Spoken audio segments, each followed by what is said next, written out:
सलाम के मिलाद का ये भी हिस्सा है कि हम हुजूर की तालीमात पे भी अमल करें। नबी रहमत सल्लल्लाहु अलैहि वसल्लम आपने फरमाया बेहतरीन मोमिन वो है कि जो अखलाक में सबसे आला, जिसके अखलाक सबसे बेहतर है। और ये भी बात आपने याद रखनी है कि माफ लोगों को नहीं करना पड़ता, माफ अपनों को करना पड़ता है। माफ उनको करना पड़ता है जो आपके साथ रहते हैं। और मैं यहाँ पे जुमले कहूँ कि माफ बेटी को नहीं करना पड़ता, माफ बहू को करना पड़ता है। आप नाराज तो नहीं हुए? माफ बेटी को नहीं करना पड़ता, माफ बहू को करना पड़ता है। और हमारे माशरे में ना सास ससुर का दो तरफा रवैया होता है। अपनी बेटी के वो सारी जिंदगी वकील बने रहते हैं और बहू के सारी जिंदगी वो जज बने रहते हैं। वहां पे वकालतों का ऐलान है, यहाँ पे फैसलों का ऐलान है। बेटी को की कोई शिकायत आए तो बेटी के माँ बाप सास ससुर वो कहते हैं कि ये भी बच्ची है, करते करते सीख जाएगी। ये जुमले आपने बहू के लिए बोलने हैं, ये जुमले बहू के लिए बोलने हैं।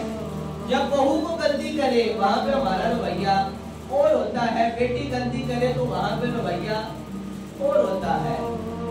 ये मुसलमानों का दो अखलाकी रवैया दुरुस्त ऐसा नहीं होना चाहिए, ऐसा नहीं होना चाहिए। और बात रिकॉर्ड हो रही है। आजकल ना औरतें भी कहती हैं कि सास ससुर की खिदमत करना ये हमारी जिम्मेदारी नहीं।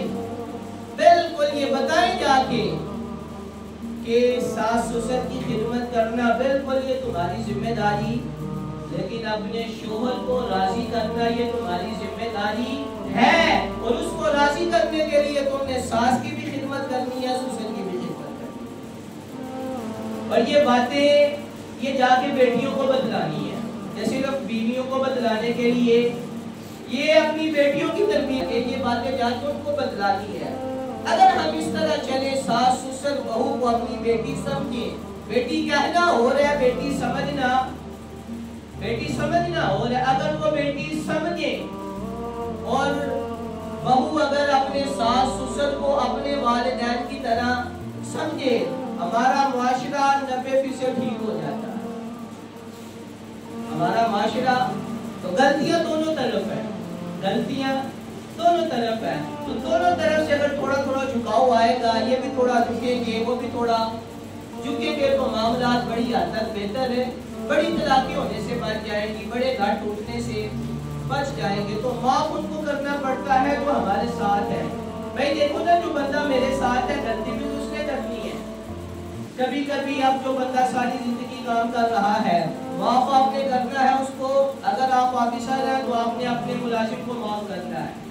अगर आप बिजनेसमैन हैं तो आपके जो नीचे लोग काम करते हैं आपने उनको माफ करना है। अगर आप एक वालिद हैं तो आपने अपनी औलाद को माफ